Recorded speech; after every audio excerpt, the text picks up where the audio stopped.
Today we are making quick and delicious Mava Modak, a perfect festive treat for Ganesh Chaturthi. Here are the ingredients. We need half cup sugar, 2 cups milk powder, half cup milk, 2 teaspoon ghee, half teaspoon cardamom powder, half teaspoon saffron strands. In a pan, add milk powder, add milk and mix well. Keep stirring well so there are no lumps and the mixture turns smooth and creamy. Add sugar and cook on low flame till sugar melts and the mixture starts to thicken. Stir till sugar melts completely. Add 2 teaspoons of ghee and continue stirring. Stir till ghee mixes well.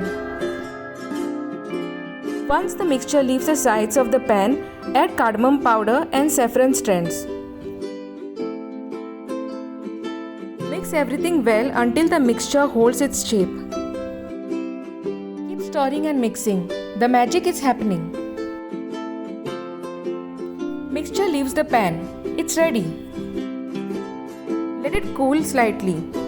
I have these modak molds. Let's shape them now. Grease the modak molds with little ghee. Now fill the modak molds with the mixture. Take a little mixture, roll it into a ball, place it inside the modak mold and gently press it. Can't wait to see that perfect modak shape, right?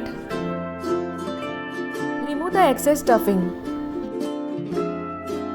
Gently open the modak mold. And that's it.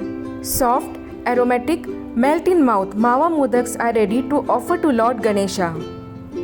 Finally, garnish with a touch of silver varak for that festive shine. If you enjoyed this recipe, don't forget to like the video, share it with friends and subscribe to the channel for more festive recipes.